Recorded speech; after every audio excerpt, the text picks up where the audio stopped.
Jorge Negrete, el charro que nació para ser leyenda. Bienvenidos, amigos, a este canal dedicado a las historias más sorprendentes, emocionantes y poco conocidas de Jorge Negrete, el gran charro inmortal. Aquí revivimos momentos reales, curiosidades ocultas y relatos que marcaron la música mexicana para siempre. Si te apasiona la época de oro, las leyendas del cine y las historias que casi nadie conoce, este es tu lugar.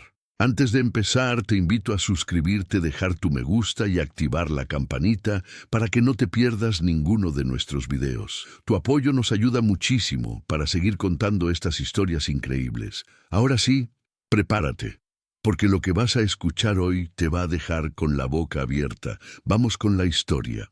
El viento de noviembre arrastraba el aroma de las bugambilias por las calles empedradas de Guanajuato, cuando Jorge Alberto Negrete Moreno llegó al mundo con un grito que hizo temblar las campanas de la basílica. Era el 30 de noviembre de 1911, y México se desangraba en una revolución que cambiaría para siempre el destino de la nación. Pero en la casa de cantera rosa de la familia Negrete, ubicada en la calle de Alonso número 45, solo importaba ese llanto poderoso que anunciaba la llegada de su tercer hijo.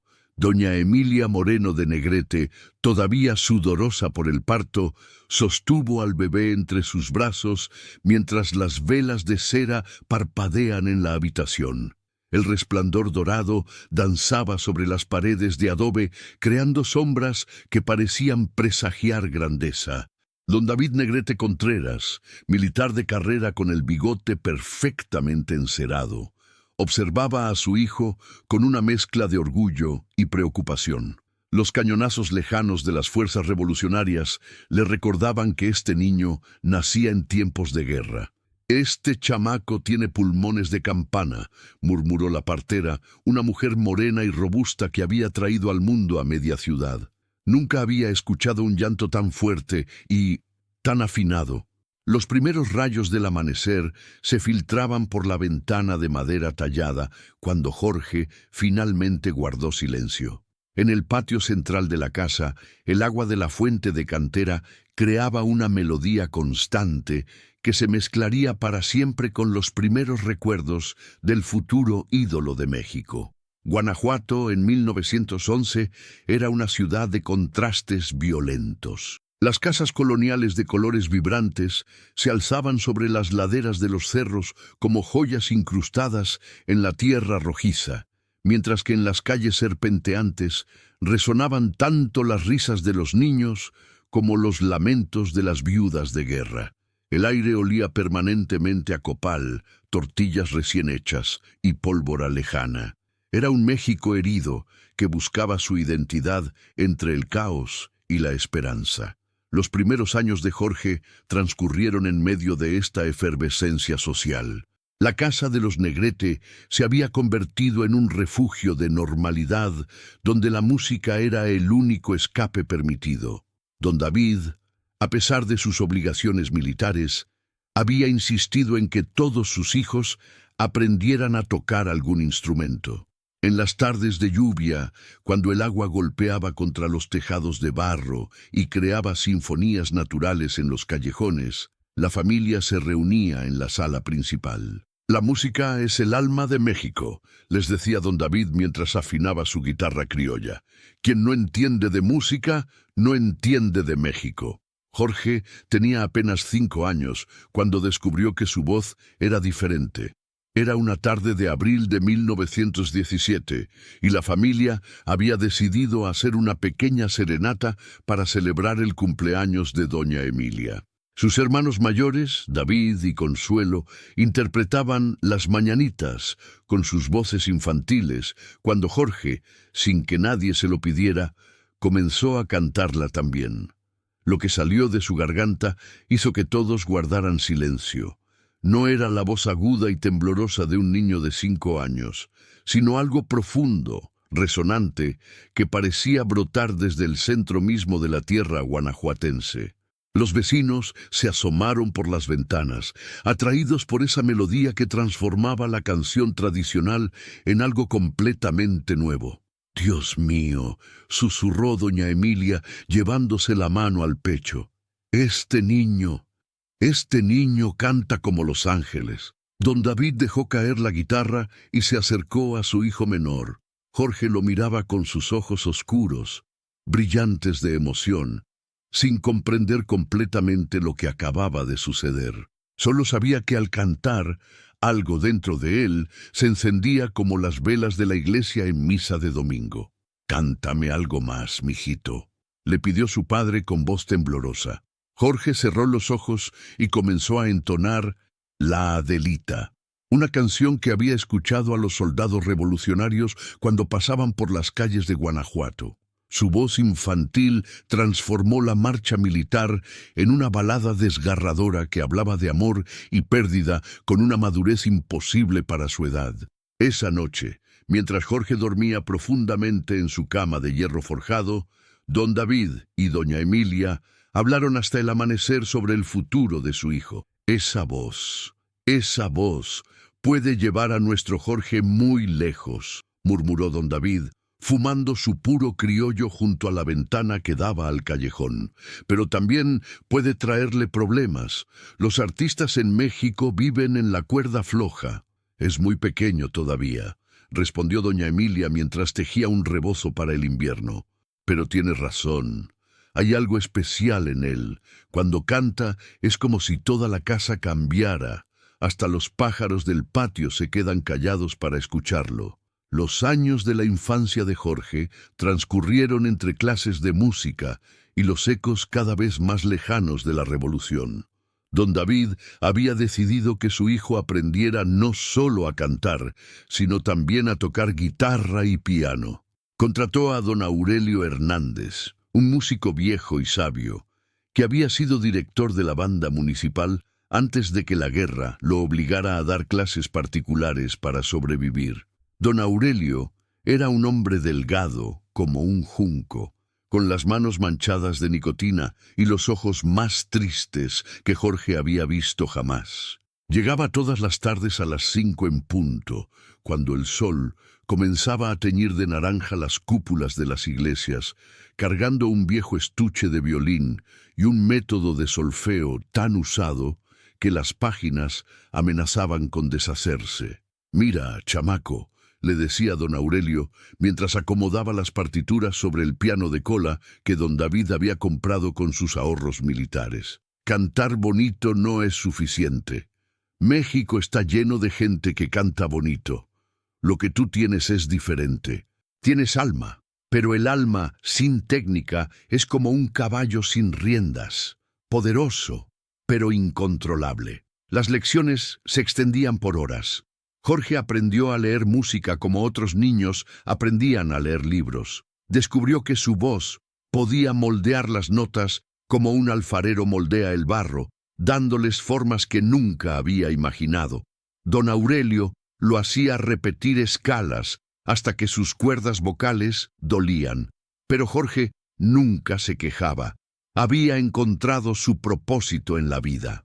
Una tarde de diciembre de 1920, cuando Jorge tenía 9 años y Guanajuato se preparaba para las posadas navideñas, don Aurelio llegó con una propuesta que cambiaría todo. Don David, doña Emilia, les dijo con solemnidad después de que Jorge terminara de interpretar un difícil aria de ópera italiana.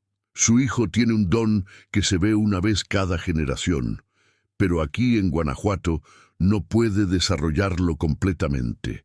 Necesita ir a la Ciudad de México. Necesita estudios serios». El silencio que siguió a estas palabras fue tan pesado como las campanas de la catedral en Viernes Santo. Don David se acercó a la ventana y observó las luces que comenzaban a encenderse en las casas del cerro opuesto. México había terminado su revolución armada, pero ahora comenzaba otra revolución, la cultural. El país buscaba una nueva identidad y la música sería una de sus herramientas fundamentales.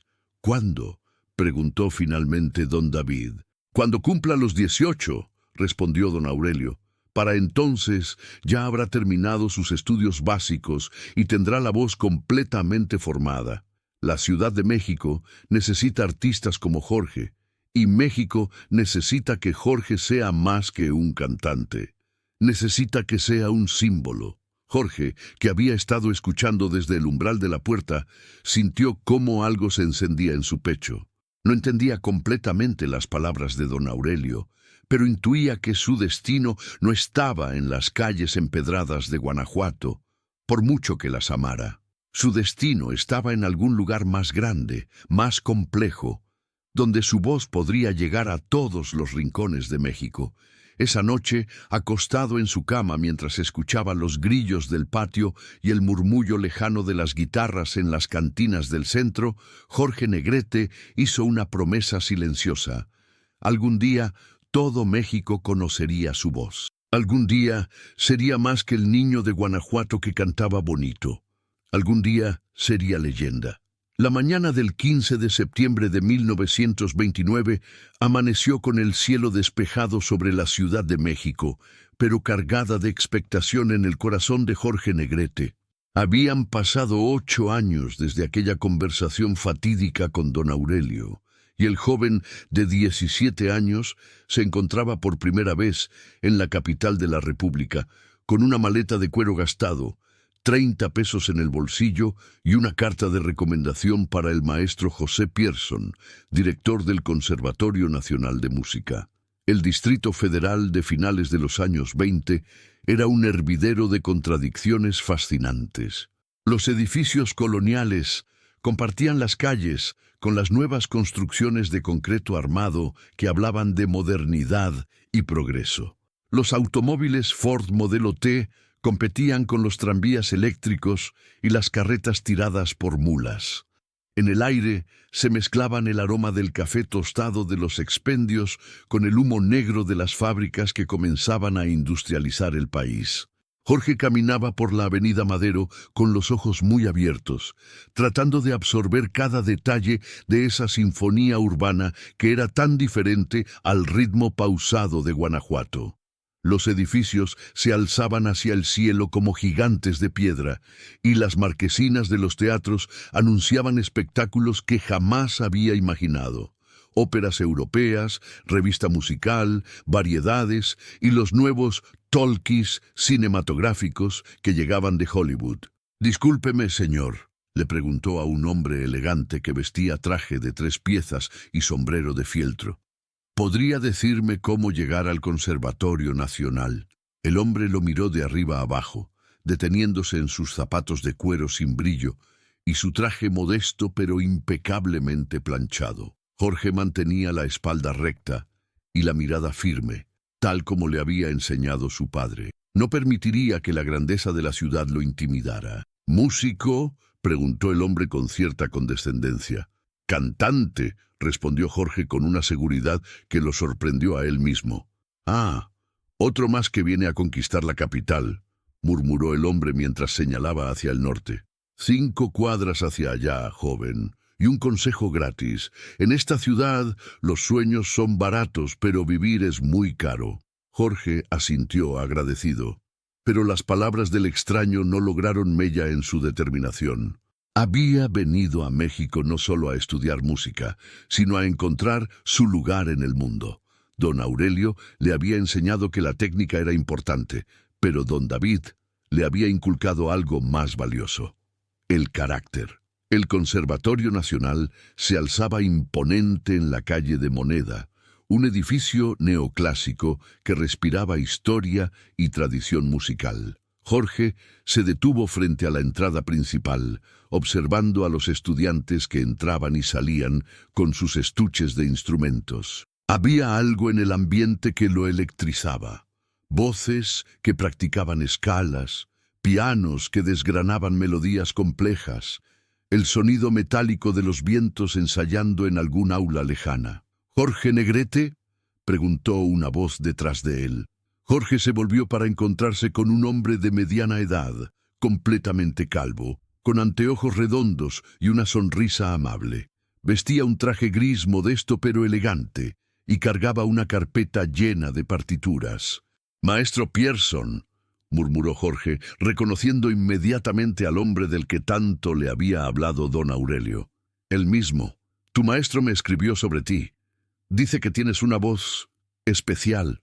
Los ojos de Pierson brillaron con curiosidad. «Ven, vamos a mi estudio. Quiero escucharte antes de que la ciudad te cambie». Caminaron por pasillos que olían a cera y madera vieja, pasando junto a aulas donde los estudiantes practicaban con la intensidad de quienes saben que su futuro depende de cada nota perfectamente ejecutada. Jorge observaba todo con la avidez de quien llega a un templo sagrado. Los retratos de compositores famosos en las paredes, las vitrinas llenas de instrumentos antiguos, los carteles anunciando conciertos y recitales. El estudio del maestro Pierson era una habitación pequeña pero acogedora, dominada por un piano de cola Steinway que había visto mejores días. Las paredes estaban cubiertas de estanterías repletas de partituras, métodos de canto y libros sobre teoría musical. Una ventana daba al patio interior del conservatorio, desde donde se filtraba la luz dorada de la tarde capitalina. «Siéntate», le indicó Pierson, señalando una silla frente al piano. «Cuéntame de ti. ¿Por qué quieres ser cantante?» Jorge se tomó un momento antes de responder. Era una pregunta que se había hecho muchas veces durante el viaje en tren desde Guanajuato, mientras observaba el paisaje mexicano cambiar de montañas a valles, de pueblos pequeños a ciudades industriales. «No es que quiera ser cantante, maestro», dijo finalmente, con una honestidad que sorprendió a Pierson. «Es que no puedo ser otra cosa.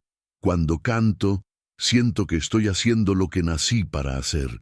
Como si mi voz fuera el sol de abril, caía como plomo derretido sobre los tejados de la Ciudad de México, cuando Jorge Negrete cruzó las puertas del colegio militar por última vez como cadete. Sus botas militares resonaban contra el pavimento con un ritmo diferente ahora, más decidido, como si cada paso lo alejara definitivamente de un destino que nunca había sido suyo.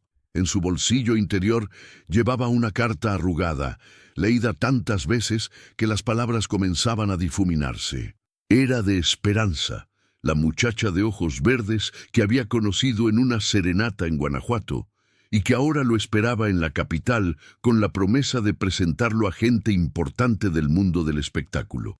«Mi querido Jorge», decía la carta con caligrafía delicada, «el maestro Gonzalo Curiel ha aceptado escucharte cantar. Dice que necesita una voz para acompañar a las estrellas del teatro lírico. No pierdas esta oportunidad que el destino nos pone enfrente». Jorge se detuvo frente a un espejo empañado en el vestíbulo del hotel donde se hospedaba. Su reflejo le devolvía la imagen de un joven de 23 años, con el bigote ya definido y los ojos negros brillando con una mezcla de determinación y terror. Se había dejado crecer el cabello, desafiando las normas militares, y ahora caía en ondas rebeldes sobre su frente. El uniforme que había usado durante 4 años colgaba en el armario como un fantasma de lo que pudo haber sido su vida. «¿Estás seguro de lo que haces, mijo?», le había preguntado su padre David la noche anterior durante una llamada telefónica que había costado medio sueldo. «El ejército es seguridad, respeto, un futuro garantizado. Papá, usted me enseñó que un hombre debe seguir su corazón, aunque le duela», había respondido Jorge, mirando por la ventana las luces de la ciudad que nunca dormía. «Mi corazón no está en las trincheras, está en los escenarios». Ahora, mientras ajustaba el nudo de su corbata frente al espejo, Jorge recordaba las palabras de su abuelo Refugio. «Mi hijo, la sangre de los Negrete lleva música, pero también lleva rebeldía, y a veces, para ser fiel a una, hay que traicionar a la otra». El teatro lírico se alzaba majestuoso en el corazón de la ciudad, con su fachada de mármol y sus columnas que parecían sostener el cielo. Jorge subió los escalones de 2 en 2, con el corazón golpeándole las costillas como un tambor de guerra. En el interior, la penumbra olía a terciopelo viejo y a sueños aplazados. Esperanza lo esperaba en el vestíbulo, envuelta en un vestido azul que hacía juego con sus ojos, pero era el verde de su mirada lo que seguía hechizando a Jorge. «Llegaste», susurró ella tomando su brazo. «Pensé que no vendrías. Los Negrete no huimos de las batallas, mi cielo», respondió Jorge, aunque su voz temblaba ligeramente. «Aunque esta sea la más importante de mi vida». Esperanza lo condujo por pasillos alfombrados, donde los retratos de grandes figuras del teatro los observaban con miradas severas. Cantinflas, María Félix, Pedro Infante, todos habían pisado esas tablas antes de conquistar México. Jorge se preguntó si alguno de ellos había sentido ese mismo vacío en el estómago, esa mezcla de náusea y euforia que lo hacía caminar como si flotara. «El maestro Curiel está ensayando con la orquesta», explicó Esperanza mientras subían una escalera de caracol. «Dice que quiere escucharte sin preparación, que la voz verdadera sale cuando uno no tiene tiempo de fingir». La sala de ensayos era un mundo aparte. Músicos con camisas arrugadas afinaban sus instrumentos mientras el humo de los cigarrillos creaba nubes azules que danzaban bajo las lámparas. En el centro, un hombre de mediana edad, con el cabello completamente blanco, dirigía a la orquesta con movimientos que parecían invocar magia del aire. Era Gonzalo Curiel, el compositor que había creado algunas de las canciones más hermosas de México. Cuando Curiel vio entrar a Jorge, levantó una mano para detener la música. El silencio que siguió fue tan denso que Jorge pudo escuchar los latidos de su propio corazón. «¿Tú eres el muchacho del que me habló la señorita Esperanza?», preguntó Curiel, acercándose con pasos medidos. Sus ojos, pequeños pero penetrantes, parecían radiografiar el alma de Jorge. «¿El que dejó el ejército por cantar?». «Sí, maestro», respondió Jorge, enderezando los hombros por instinto militar. «Jorge Negrete, para servirle». Curiel sonrió, una sonrisa que no llegaba a los ojos. «Aquí no se sirve a nadie, muchacho. Aquí se sirve al arte, que es el amo más cruel y más generoso que existe». Se volvió hacia los músicos. «¿Conoces ella?». Jorge asintió. Era una de las canciones que más había cantado en las serenatas de Guanajuato, una melodía que hablaba de amor perdido y esperanzas rotas, perfecta para un corazón que acababa de apostar todo a una sola carta. «Entonces canta», ordenó Curiel, regresando a su puesto frente a la orquesta. «Y no me decepciones, porque mi tiempo vale más que tu sueldo de teniente».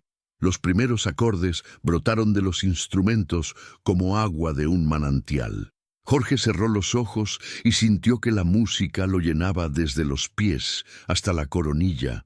Cuando abrió la boca, lo que salió no fue solo su voz, sino algo más profundo, la voz de su padre cantando en los campos de Guanajuato, la voz de su madre arrullándolo durante las noches de tormenta, la voz de todos los Negrete que habían amado y sufrido antes que él. Ella se fue. Como se van las golondrinas en el invierno, ella se fue, dejando solo el recuerdo de su querer. La sala se transformó. Los músicos dejaron de tocar mecánicamente y comenzaron a acompañar no solo las notas, sino las emociones que Jorge derramaba con cada palabra. Esperanza se llevó una mano al pecho, sintiendo que algo en su interior se quebraba y se reparaba al mismo tiempo. Y Curiel había dejado de dirigir para simplemente escuchar. Cuando la canción terminó, el silencio volvió a llenar la sala. Pero ahora era diferente. Era un silencio lleno de respeto, de reconocimiento, de esa magia inexplicable que sucede cuando el arte verdadero hace su aparición. «Dios mío», murmuró uno de los violinistas. «Hace años que no escuchaba algo así».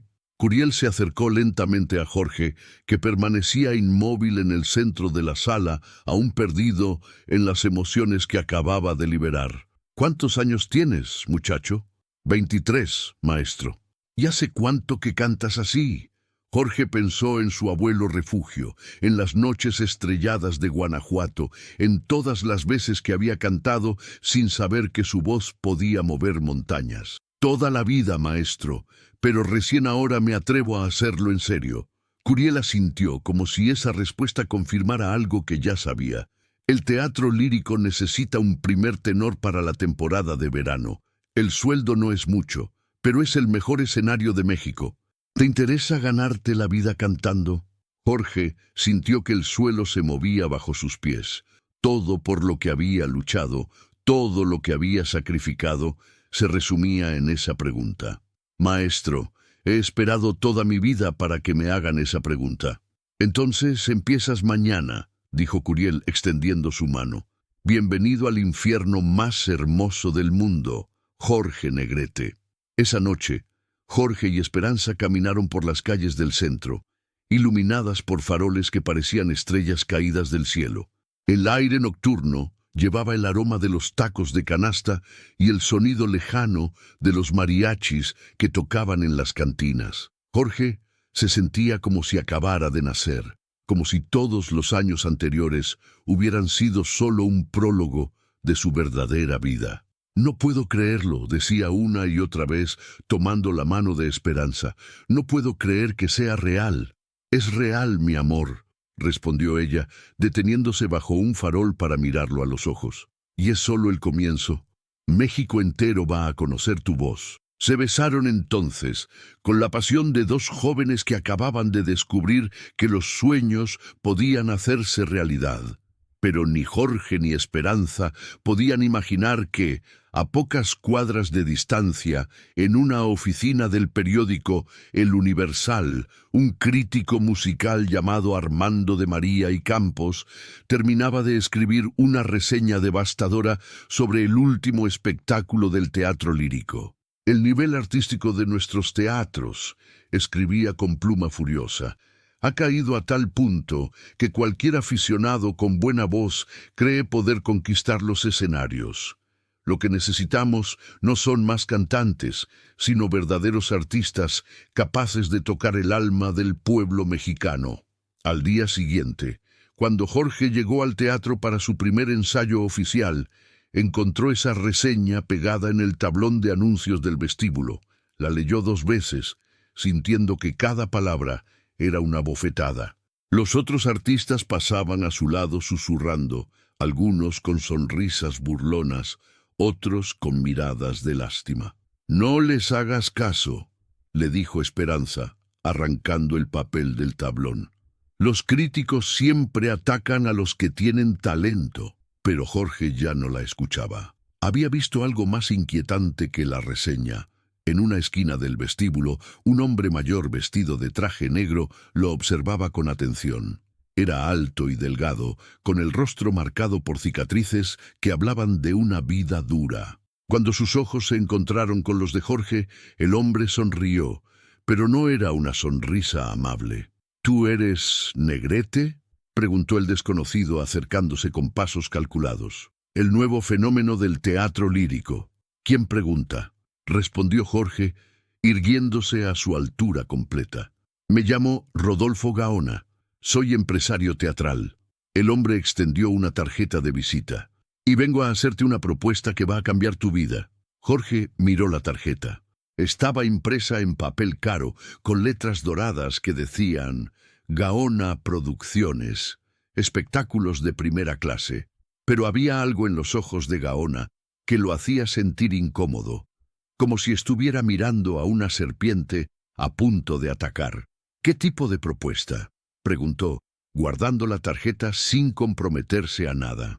«El tipo de propuesta que hace ricos a los hombres inteligentes y pobres a los tontos», respondió Gaona, encendiendo un cigarro con movimientos lentos. «Tengo contactos en la industria cinematográfica, productores que buscan la próxima gran estrella del cine mexicano.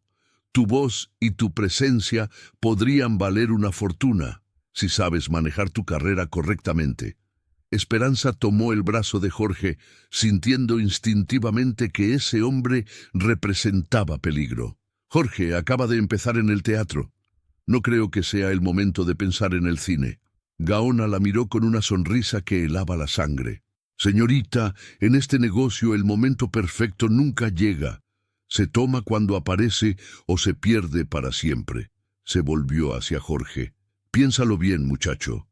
El teatro lírico te dará experiencia, pero el cine te dará gloria. Y la gloria es lo único que queda cuando todo lo demás se acaba.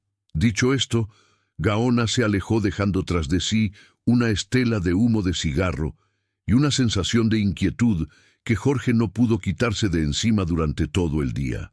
El primer ensayo fue un desastre. Jorge, aún perturbado por el encuentro con Gaona, perdió el tono en 2 ocasiones y olvidó la letra de una canción que conocía de memoria. Curiel lo miró con una mezcla de decepción y preocupación. «¿Qué te pasa, negrete? Ayer cantabas como los ángeles y hoy pareces un gallo ronco». «Perdón, maestro. Los nervios, supongo». «Los nervios se controlan», respondió Curiel secamente. «Lo que no se controla es la falta de profesionalismo. Si vas a formar parte de mi compañía, necesito que estés aquí completamente, no pensando en otras cosas». Jorge asintió, pero sabía que Curiel tenía razón.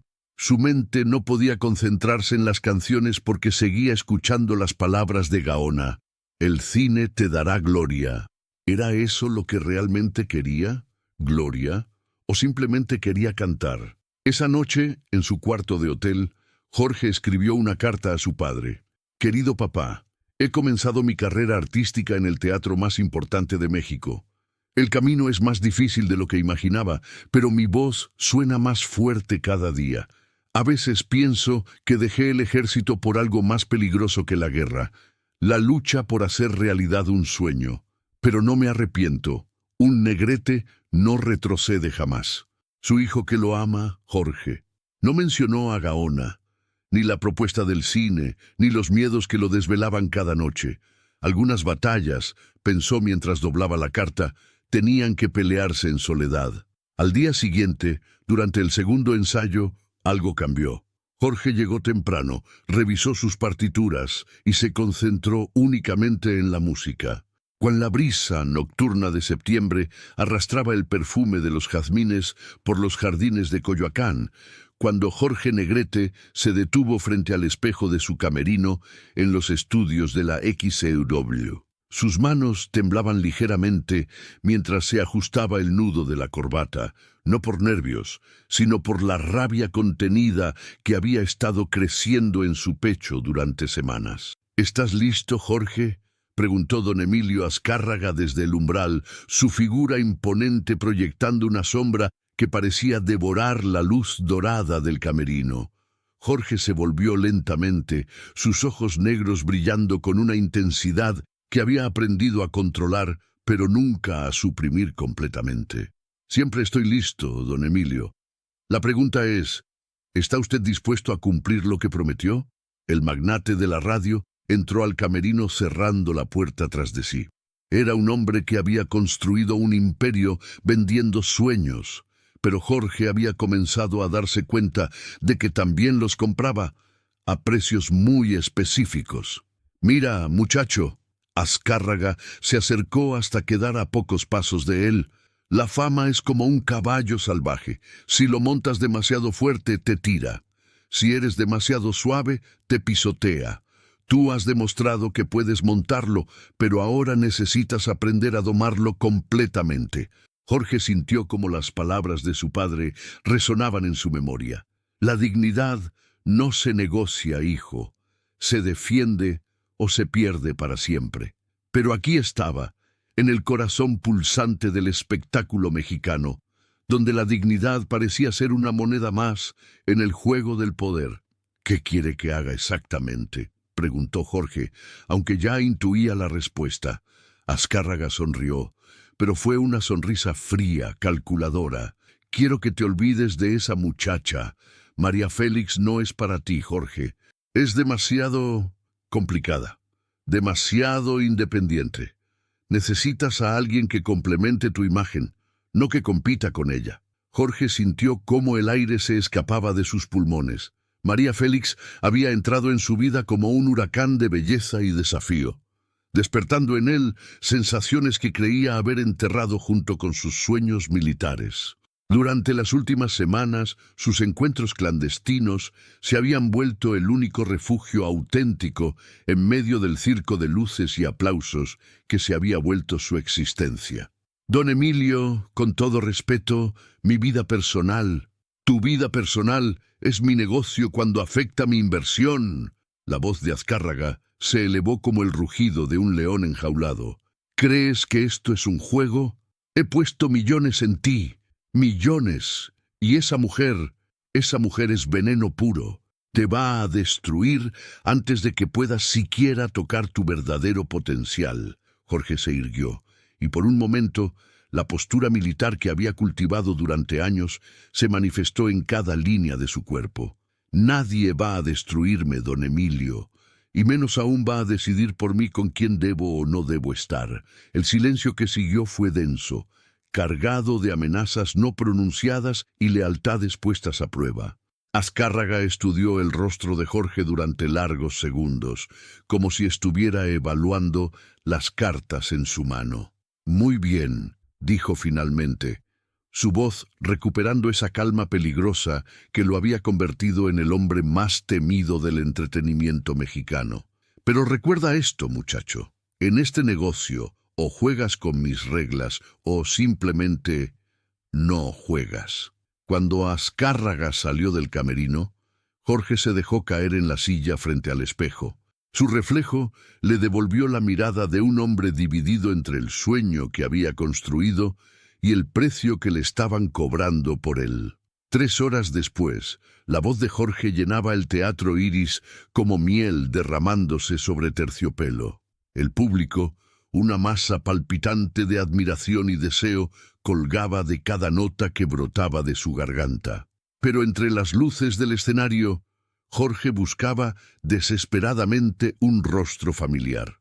Ahí estaba, María Félix, sentada en el palco de honor, sus ojos verdes brillando como esmeraldas bajo las luces del teatro. Llevaba un vestido negro que abrazaba sus curvas como una promesa, y su cabello caía en ondas doradas sobre sus hombros desnudos. Era la imagen misma de la tentación, y Jorge supo que Azcárraga tenía razón en algo.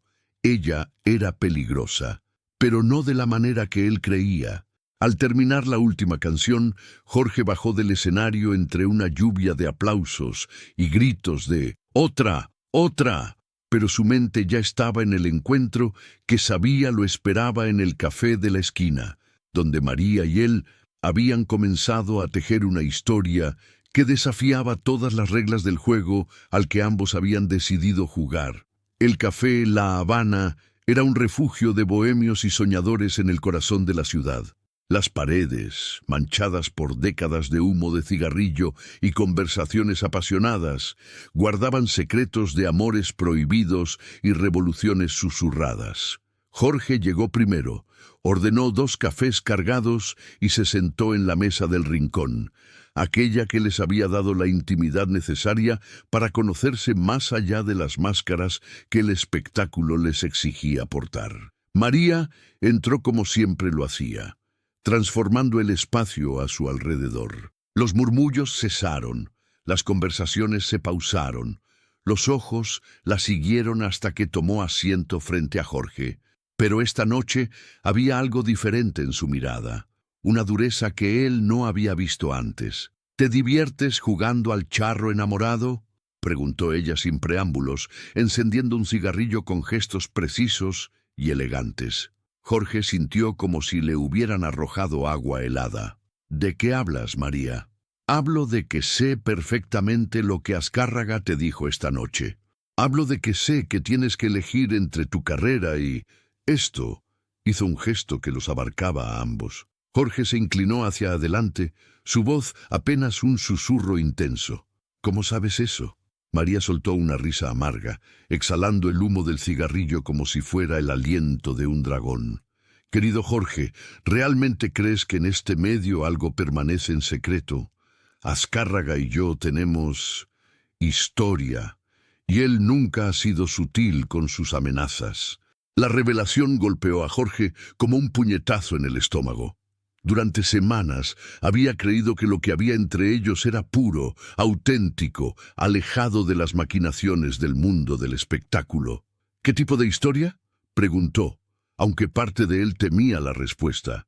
María se recostó en su silla, estudiándolo con esos ojos que habían conquistado corazones y destruido carreras por igual. El tipo de historia que hace que un hombre poderoso no perdone nunca que una mujer le diga que no. El tipo de historia que convierte cada uno de mis éxitos en una bofetada personal para su ego. Jorge sintió cómo la rabia comenzaba a hervir en sus venas, no solo por los juegos de poder de Azcárraga, sino por darse cuenta de que había sido ingenuo al pensar que podría mantenerse al margen de ellos. María, No. Ella levantó una mano, deteniéndolo. No digas nada todavía. Primero necesitas saber toda la verdad. Se inclinó hacia adelante, y Jorge pudo oler su perfume mezclado con el aroma del tabaco, una combinación que había comenzado a asociar con el peligro y la pasión en partes iguales. Azcárraga no solo quiere alejarte de mí por celos o control. Hay algo más. Hay un contrato que está negociando, algo grande, muy grande. Y tu imagen de charro íntegro es crucial para cerrar ese trato. ¿Qué tipo de contrato? Hollywood, Jorge. Los estudios estadounidenses están interesados en ti, pero quieren al charro auténtico, no al hombre complicado por relaciones escandalosas. Jorge sintió como si el mundo se tambaleara a su alrededor. Hollywood había sido un sueño lejano, una fantasía que apenas se había atrevido a susurrar en sus momentos más ambiciosos. ¿Cómo sabes todo esto? María apagó su cigarrillo con movimientos deliberadamente lentos. Porque me lo ofrecieron a mí primero, un papel en una película, junto a ti. La pareja dorada del cine mexicano, conquistando la pantalla grande americana. Jorge la miró fijamente, tratando de descifrar la expresión en su rostro. ¿Y qué dijiste? Dije que sí. Su voz fue apenas un susurro. Pero solo si tú también decías que sí. Y Azcárraga sabe que si estamos juntos, si nos convertimos en una pareja, tanto en la pantalla como fuera de ella, él ya no podrá controlarnos. Seremos demasiado poderosos. Jorge se pasó las manos por el cabello, sintiendo el peso de las decisiones que lo esperaban. En una esquina estaba la seguridad de continuar bajo el ala protectora pero controladora de Azcárraga. En la otra estaba la posibilidad de volar más alto de lo que jamás había soñado, pero con una mujer que representaba tanto la promesa como la destrucción. ¿Qué propones que hagamos?, preguntó finalmente. María sonrió, y fue la primera sonrisa genuina de la noche. Propongo que les demos el espectáculo de sus vidas, que juguemos el juego mejor que ellos mismos, que nos convirtamos en lo que ellos temen que seamos, imparables. Jorge la miró durante largos segundos, viendo en sus ojos el reflejo de su propia ambición, de su propio deseo de grandeza, pero también vio algo más. La promesa de una batalla que podría destruirlos a ambos. ¿Y si perdemos?, preguntó. Entonces perderemos espectacularmente, respondió ella, extendiendo su mano sobre la mesa. Pero al menos habremos jugado en nuestros propios términos. Jorge tomó su mano, sintiendo la suavidad de su piel y la firmeza de su determinación. En ese momento supo que había cruzado una línea de la que no habría regreso. Entonces juguemos, dijo, sellando un pacto que cambiaría no solo sus destinos, sino la historia misma del espectáculo mexicano. Cuando salieron del café esa noche, caminando por las calles empedradas bajo la luz de las farolas, ninguno de los dos sabía que Azcárraga tenía ojos en cada esquina, oídos en cada café, y que la guerra que estaban declarando ya había comenzado antes de que ellos siquiera se dieran cuenta de que era inevitable. El amanecer de octubre pintó el cielo de la Ciudad de México con trazos dorados y escarlata, mientras Jorge Negrete se preparaba para la que sabía sería la batalla más importante de su carrera. No en un escenario, no frente a las cámaras, sino en la oficina de mármol y caoba, donde Emilio Azcárraga tejía los destinos de las estrellas mexicanas. Jorge había pasado la noche sin dormir, paseando por su apartamento como un león enjaulado, ensayando las palabras que le diría al hombre que tenía el poder de convertirlo en leyenda, o de borrarlo del mapa del espectáculo para siempre. A las 9 en punto, Jorge cruzó las puertas de cristal de los estudios XCW. Los empleados lo saludaron con la mezcla habitual de respeto y adulación, pero él apenas respondió. Su mente estaba completamente enfocada en la confrontación que lo esperaba en el piso más alto del edificio. La secretaria de Azcárraga, una mujer elegante de mediana edad llamada Elena, lo recibió con una sonrisa que no alcanzaba sus ojos. «Buenos días, señor Negrete. Don Emilio lo está esperando». Jorge asintió y se dirigió hacia las puertas dobles de madera tallada que guardaban el Sanctum Sanctorum del Imperio Radiofónico Mexicano. Respiró profundo y tocó. «Adelante». La voz de Azcárraga sonaba diferente esta mañana, más grave, cargada de una autoridad que Jorge había aprendido a reconocer como peligrosa. El despacho era un templo del poder, paredes cubiertas de fotografías con presidentes, artistas internacionales y magnates de Hollywood, un escritorio del tamaño de una mesa de billar, ventanales que ofrecían una vista panorámica de la ciudad que Azcárraga había ayudado a moldear con sus emisiones radiofónicas. «Siéntate, Jorge». Azcárraga no levantó la vista de los documentos que estaba revisando. «Tenemos mucho de qué hablar». Jorge tomó asiento en una de las butacas de cuero frente al escritorio, manteniendo la espalda recta, los hombros firmes. La disciplina militar nunca lo había abandonado completamente. «Don Emilio, vengo a hablar sobre mi futuro y sobre mi libertad para decidir ese futuro». Azcárraga finalmente levantó la vista y Jorge vio en sus ojos la mirada de un predador que había identificado una presa particularmente desafiante. «¿Tu libertad?». La pregunta salió cargada de ironía. «Jorge, muchacho, déjame explicarte algo sobre la libertad. La libertad es un lujo que solo pueden permitirse aquellos que ya han conquistado el poder. Tú aún no has llegado ahí». Jorge sintió cómo la tensión comenzaba a acumularse en sus hombros, pero mantuvo la voz tranquila.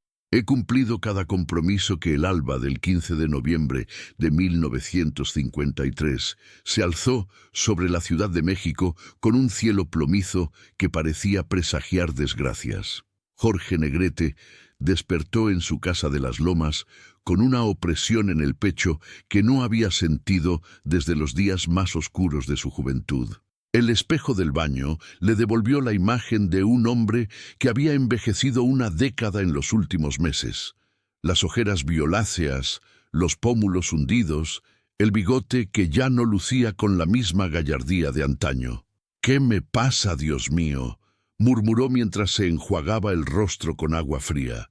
Sus manos temblaron ligeramente al tomar la toalla, un temblor que atribuyó al cansancio, pero que en el fondo de su corazón sabía que era algo más profundo, más terrible. Desde la cocina llegaba el aroma del café recién hecho y el sonido familiar de Elsa preparando el desayuno. Su esposa había notado los cambios en él, los dolores que intentaba ocultar, las noches en vela, los momentos en que se quedaba inmóvil, mirando al vacío como si contemplara un abismo que solo él podía ver. «Jorge, mi amor, ¿vienes a desayunar?», le gritó desde abajo. «Ya voy, mi vida», respondió, esforzándose por dar firmeza a su voz. Bajó las escaleras lentamente, una mano apoyada en el barandal. Cada paso le recordaba que su cuerpo ya no era la máquina perfecta que había sido durante tantos años. El dolor en el hígado se había vuelto constante, una punzada sorda que lo acompañaba desde que despertaba hasta que conseguía conciliar el sueño. Elsa lo esperaba en el comedor, bella como siempre, pero con una preocupación mal disimulada en los ojos. Había dispuesto su desayuno favorito, Huevos rancheros, frijoles refritos, tortillas calientes y café negro como la noche. ¿Cómo amaneció mi charro?, le preguntó con esa sonrisa que había enamorado a México entero. Como nuevo, mi cielo, listo para conquistar el mundo una vez más, mintió Jorge, besándola en la frente. Se sentaron en silencio. Jorge apenas probó bocado, empujando la comida por el plato mientras fingía comer. Sus pensamientos volaban hacia los compromisos del día. Una reunión con los productores de su nueva película, ensayos con el mariachi para las presentaciones de fin de año y por la noche la gran gala benéfica en el Palacio de Bellas Artes, donde compartiría escenario con Pedro Infante. Pedro. Su nombre seguía siendo una espina clavada en el orgullo de Jorge. Durante años habían librado una guerra silenciosa por el trono del cine mexicano. Una competencia que los medios habían alimentado hasta convertirla en una rivalidad legendaria. Pero en los últimos meses algo había cambiado. Quizás era el cansancio, quizás la madurez o tal vez la certeza de que el tiempo se agotaba para ambos. Jorge, la voz de Elsa lo sacó de sus pensamientos. Creo que deberías cancelar algunos compromisos. Te veo muy cansado. Él la miró con una mezcla de amor y exasperación. No puedo, mi amor. La gente cuenta conmigo. México cuenta conmigo. México puede esperar. Yo no puedo perderte, replicó ella con lágrimas en los ojos. Jorge se levantó de la mesa y la abrazó. No me vas a perder, Elsa. Soy Jorge Negrete. Soy indestructible. Pero mientras pronunciaba esas palabras, una nueva punzada de dolor lo atravesó como una lanza de fuego. A las 10 de la mañana, Jorge llegó a los estudios Tepeyac para la reunión con los productores de El Rapto. La película sería su regreso triunfal después de varios proyectos menores. Una superproducción que lo consolidaría como la máxima estrella del cine de oro mexicano. En la sala de juntas lo esperaban Miguel Zacarías, el director, junto con los ejecutivos del estudio. Todos se pusieron de pie cuando él entró, un gesto de respeto que ya se había vuelto automático en su presencia. «Buenos días, caballeros», saludó Jorge con su voz imponente. «¿Listos para hacer historia?» «Siempre listo para trabajar con usted, don Jorge», respondió Zacarías con una sonrisa nerviosa. Durante la siguiente hora discutieron detalles de la producción, locaciones, cronograma de rodaje, casting del reparto. Jorge participaba activamente, pero los presentes notaron que su energía habitual parecía forzada, como si estuviera representando el papel de Jorge Negrete en lugar de serlo naturalmente. «Hay algo más», dijo Zacarías hacia el final de la reunión. «Los del estudio han sugerido que consideremos incluir algunas escenas con Pedro Infante. Sería la primera vez que ustedes dos trabajaran juntos». Un silencio sepulcral se apoderó de la sala. Jorge sintió que todas las miradas se clavaban en él, esperando su reacción. Durante años había rechazado categóricamente cualquier proyecto que lo pusiera en pantalla junto a su rival. Era una cuestión de orgullo, de ego, de mantener su estatus como el único e indiscutible rey del género charro. «Pedro Infante», murmuró, como si pronunciar el nombre le quemara la lengua. «Sería un evento cinematográfico sin precedentes», insistió uno de los ejecutivos. «Los dos ídolos máximos de México en una sola película.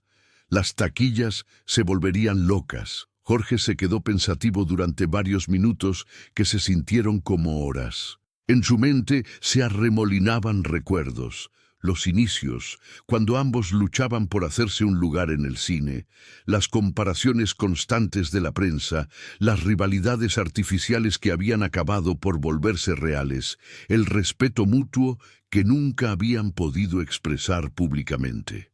«Hablaré con él», dijo finalmente. «Si Pedro está dispuesto, yo también». La noticia se extendió por los estudios como pólvora. Jorge Negrete había aceptado trabajar con Pedro Infante. El mundo del espectáculo mexicano temblaba de emoción ante la posibilidad de ver a sus dos máximos ídolos juntos en pantalla. Esa tarde, Jorge se dirigió al estudio de grabación donde ensayaría con su mariachi para las presentaciones navideñas. El grupo lo esperaba afinando instrumentos, sus rostros iluminándose cuando lo vieron llegar. ¡Patrón!, gritó Rubén Fuentes, su director musical. ¿Listo para hacer llorar a las señoras? Siempre listo, maestro, respondió Jorge, aunque su voz sonaba ligeramente ronca. Comenzaron con México lindo y querido, la canción que se había convertido en su himno personal.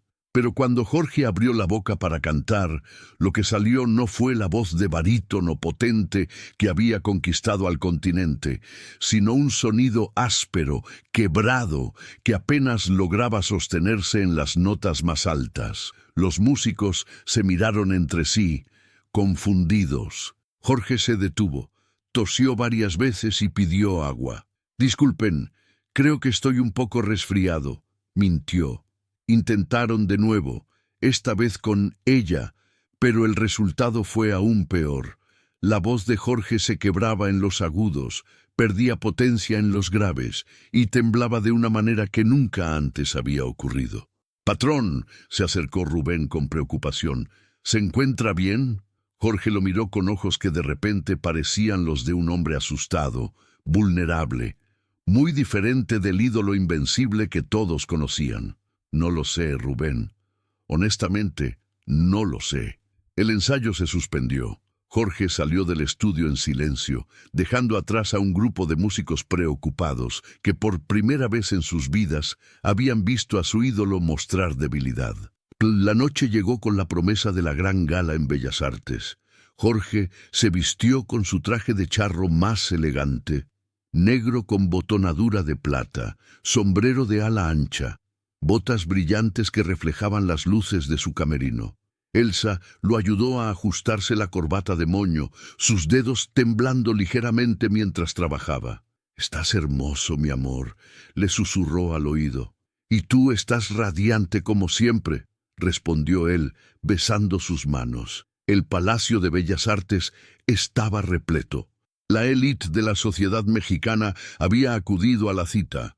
Políticos, empresarios, artistas, intelectuales, todos reunidos para una noche de beneficencia que sería recordada por décadas. En la primera fila, Jorge pudo distinguir las figuras elegantes de varias estrellas de Hollywood que habían viajado especialmente para el evento. En su camerino, mientras esperaba su turno, Jorge recibió la visita de Cantinflas, su viejo amigo y compañero de aventuras cinematográficas. «¿Cómo te sientes, compadre?», le preguntó Mario Moreno con esa sonrisa traviesa que había conquistado al mundo. «Como si estuviera a punto de enfrentar al toro más bravo de la ganadería», confesó Jorge. «¿Nervios? ¿Tú? No me hagas reír», bromeó Cantinflas. Pero su expresión se volvió seria cuando vio los ojos de su amigo. «¿Qué pasa realmente, Jorge?». Antes de que pudiera responder, un asistente tocó a la puerta. «Don Jorge, es su turno». Jorge se irguió, respiró profundamente y se colocó el sombrero con el gesto teatral que había perfeccionado a lo largo de los años. «El show debe continuar», murmuró. Caminó hacia el escenario con paso firme, pero cada paso le costaba un esfuerzo sobrehumano. El dolor en el abdomen se había intensificado y sentía como si tuviera fuego líquido corriendo por las venas. Las cortinas se abrieron y lo recibió una ovación ensordecedora. 3000 personas se pusieron de pie para aplaudir al charro cantor, al ídolo de México, al hombre que había llevado la música ranchera hasta los rincones más remotos del mundo. «Buenas noches, México», dijo al micrófono, y su voz resonó poderosa por todo el teatro, como si hubiera recuperado mágicamente su fuerza. Comenzó con Cocula, su canción emblema. Los primeros versos salieron perfectos, con esa potencia y ese sentimiento que habían hecho famoso su nombre. El público cantaba con él, 3000 voces unidas en un himno de amor a la patria. Pero cuando llegó al segundo verso, sucedió lo impensable. La voz de Jorge se quebró completamente en una nota alta, produjo un sonido desgarrado, casi animal, que se escuchó por todo el teatro a través del sistema de sonido.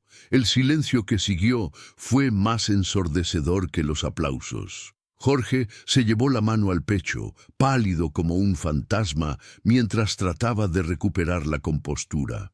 «Disculpen», murmuró al micrófono. «Parece que el charro está un poco ronco esta noche».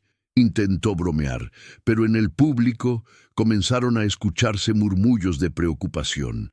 En primera fila, Elsa se había puesto de pie, con las manos en el pecho y los ojos llenos de terror. Jorge respiró profundamente e intentó continuar, esta vez con México lindo y querido. Su voz sonaba forzada, sin el color y la potencia de siempre, pero logró terminar la canción entre aplausos compasivos más que entusiastas. Cuando terminó su presentación, la ovación fue cortés pero apagada. Por primera vez en su carrera, Jorge Negrete había decepcionado a su público, y todos en el teatro lo sabían, incluyéndolo a él. Entre bastidores, Pedro Infante lo esperaba para su propio número. Los dos hombres se miraron a los ojos por primera vez en meses sin la mediación de las cámaras o la prensa. «¿Estás bien, hermano?», le preguntó Pedro con genuina preocupación. La palabra «hermano» resonó en el corazón de Jorge como un bálsamo. Durante tantos años habían sido rivales, competidores, enemigos públicos que habían olvidado que en el fondo eran colegas, compañeros de una profesión que los había llevado a las cumbres más altas de la fama. «No, Pedro, creo que no estoy bien», admitió Jorge por primera vez en su vida adulta. Pedro Infante, el hombre que supuestamente era su enemigo mortal, lo abrazó con la fuerza de un hermano mayor. «Lo que necesites, Jorge, lo que necesites». Capítulo 14.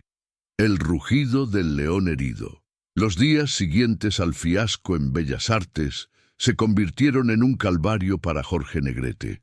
La prensa, que durante décadas lo había endiosado, ahora especulaba sin piedad sobre su estado de salud. Los titulares eran despiadados. «Se acaba la era de Jorge Negrete, el charro cantor pierde la voz, está enfermo el ídolo de México». En su casa de las Lomas, Jorge se refugió como un león herido. Se negaba a salir, rechazaba las llamadas de periodistas y productores y pasaba horas enteras sentado en su estudio mirando las fotografías de sus momentos de gloria. El estreno de «Ay, Jalisco, no te rajes», su triunfo en el Teatro Principal, sus giras por Sudamérica donde había sido recibido como un emperador. Elsa entraba de vez en cuando con comida que él apenas probaba, con palabras de aliento que él escuchaba en silencio, con caricias que él recibía como un niño asustado. La transformación era brutal. El hombre que había sido la personificación de la masculinidad mexicana se había convertido en una sombra de sí mismo.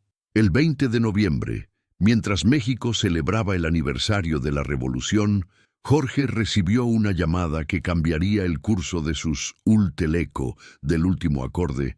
Se desvaneció en el aire helado de la madrugada. Jorge Negrete permaneció inmóvil en el centro del escenario vacío, con el traje de charro empapado de sudor y lágrimas que no había derramado frente al público. A sus pies, los pétalos de rosas marchitas formaban un tapete que olía a sueños cumplidos y promesas rotas.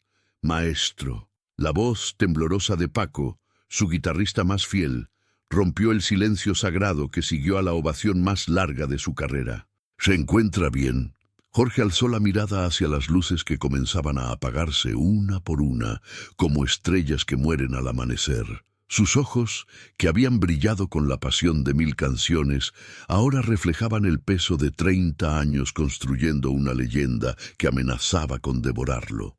«Nunca he estado mejor, compadre», mintió con esa sonrisa que había conquistado corazones desde Tijuana hasta Buenos Aires. «Nunca he estado peor». La confesión cayó entre ellos como una piedra en agua quieta. Paco había visto a Jorge transformarse de aquel joven rebelde de Guanajuato en el ídolo máximo del cine y la canción mexicana. Había sido testigo de sus triunfos más dulces y sus derrotas más amargas, pero nunca lo había visto tan roto como en ese momento, cuando acababa de ofrecer el concierto de su vida. ¿Qué pasó allá afuera, Jorge? Durante México lindo, vi algo en sus ojos que... Vi mi muerte, Paco. Las palabras salieron sin filtro, crudas como un grito de guerra. Vi mi muerte y la saludé como a una vieja amiga.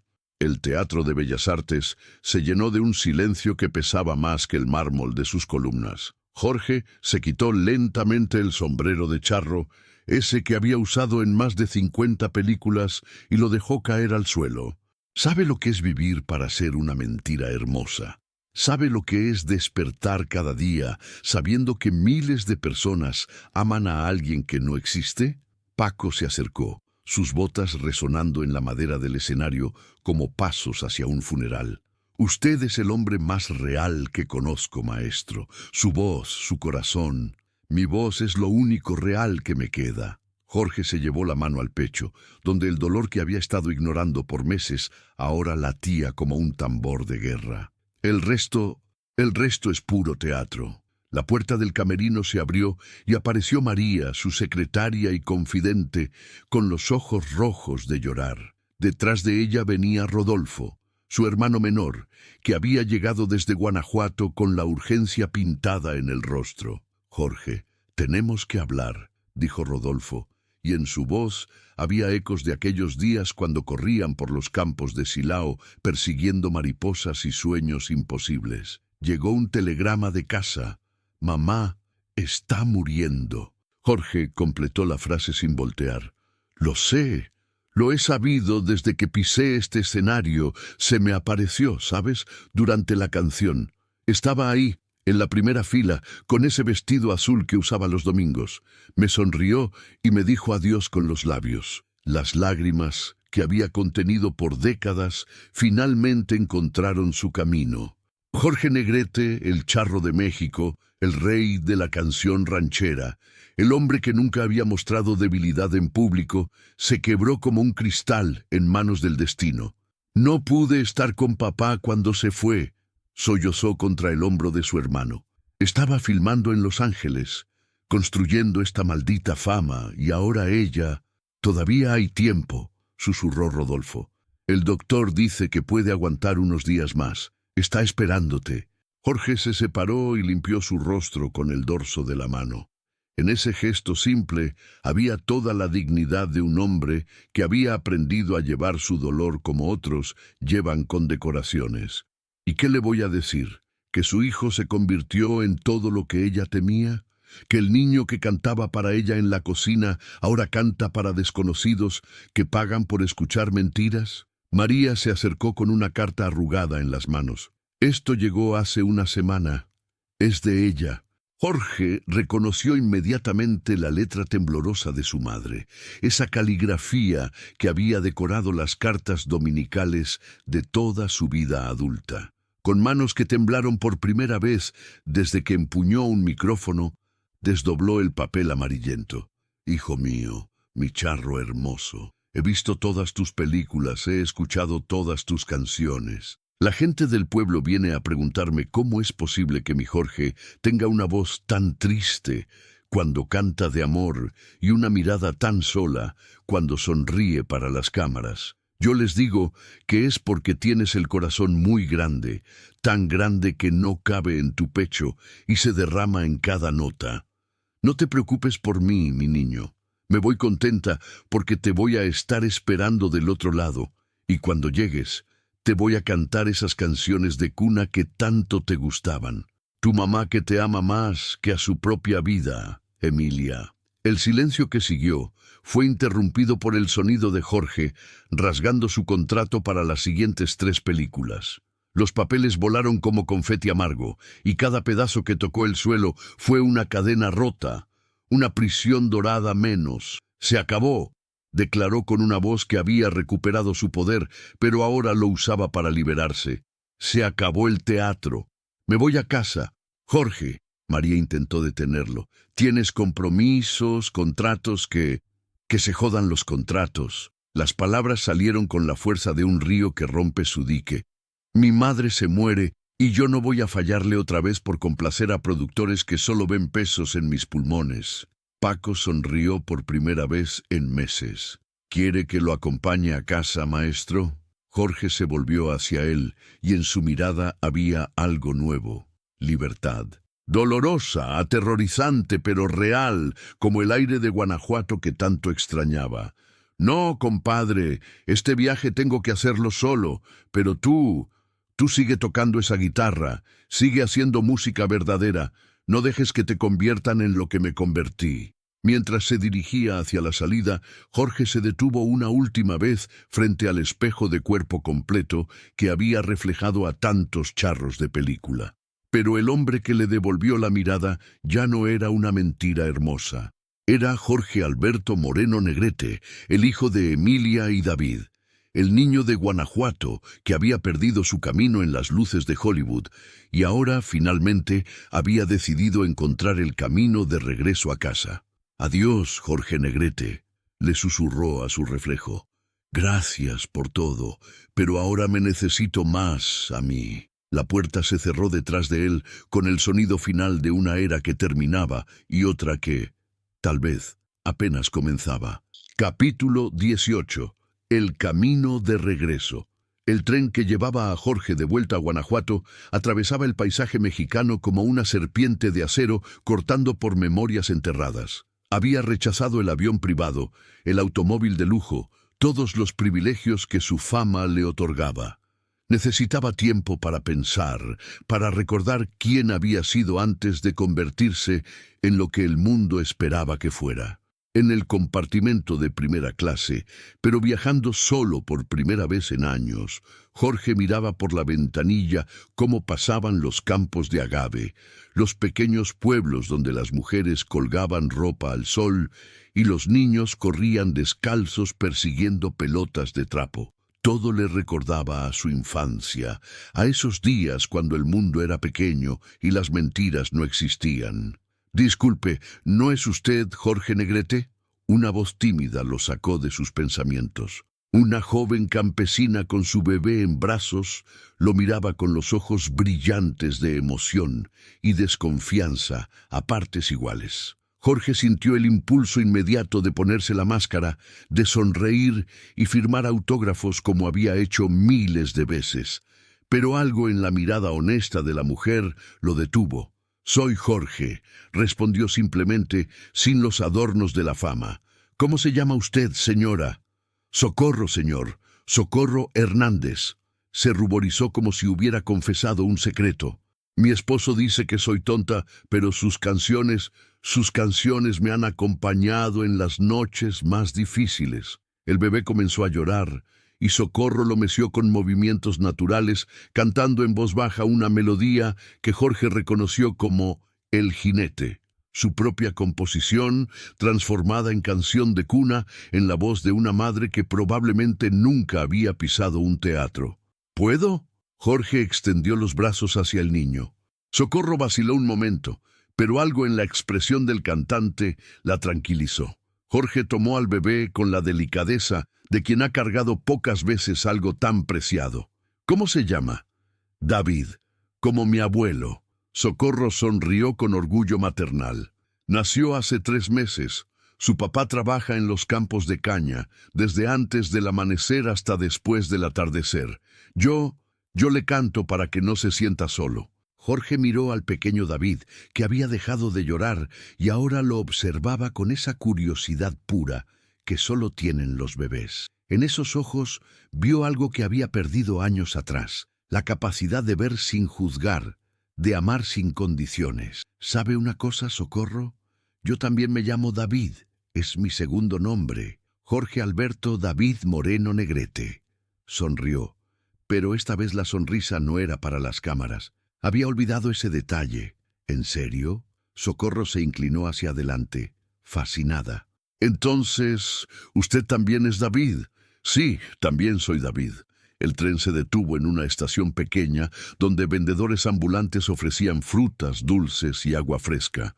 Jorge vio por la ventanilla a un grupo de mariachis tocando en el andén, sus voces mezclándose con el vapor del tren y las conversaciones de los viajeros. Señor Negrete. Socorro vaciló antes de continuar. ¿Puedo preguntarle algo? David. Dígame, David, y pregunte lo que guste. ¿Es cierto que usted ha conocido a todos esos artistas famosos, que ha estado en Hollywood con las estrellas americanas? Jorge asintió, pero por primera vez en años, esos logros le parecieron menos importantes que la sonrisa de satisfacción en el rostro de la joven madre. Es cierto, he conocido a muchas personas famosas, pero ¿sabe qué? Ninguna de ellas me ha enseñado tanto en 5 minutos como usted. Socorro se rió, una risa genuina que llenó el compartimento de algo que Jorge había echado de menos sin saberlo: autenticidad. ¿Yo? ¿Qué le puedo enseñar yo a usted? Me enseñó que mi música sigue viva cuando sale de mi garganta y entra en la suya. Que una canción no termina cuando se acaba la grabación, sino que comienza una nueva vida cada vez que alguien la canta con amor verdadero. El bebé David se había quedado dormido en los brazos de Jorge, y el cantante experimentó una paz que no había sentido en décadas. Era como si todos los dolores, todas las presiones, todas las mentiras se disolvieran en la simplicidad de ese momento. Socorro, ¿me permite hacerle una pregunta ahora?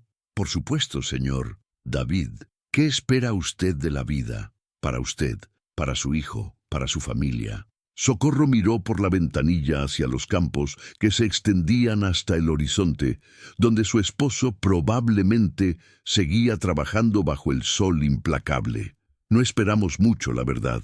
Que haya trabajo, que el niño crezca sano, que podamos comer todos los días, que mi esposo regrese seguro cada noche, que David tenga oportunidades que nosotros no tuvimos. Hizo una pausa y sonrió tímidamente.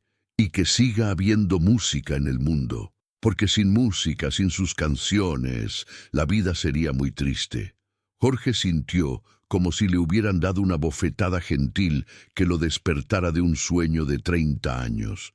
Esta mujer, que probablemente ganaba en un año lo que él en una película, que vivía en una realidad donde los milagros eran simples como un día sin hambre, había encontrado en su arte algo que él mismo había perdido: la capacidad de transformar el dolor en belleza, la lucha en esperanza. Socorro, ¿me haría un favor? El que usted quiera. Cuando su hijo sea mayor, cuéntele que conoció a un hombre que había olvidado su propio nombre y que gracias a usted lo recordó. El tren comenzó a reducir velocidad. En la distancia, Jorge podía ver las torres de la Catedral de Guanajuato recortándose contra el cielo del atardecer. Su corazón comenzó a latir más rápido, no por la emoción del espectáculo, sino por la anticipación del reencuentro con su esencia. Socorro se preparó para bajarse en la siguiente estación, un pueblo que Jorge apenas recordaba de sus viajes de juventud. Cuando le devolvió al bebé, sus miradas se cruzaron con una comprensión mutua que trascendía las diferencias de clase y fama. Gracias, Socorro, por recordarme quién soy. Gracias, David.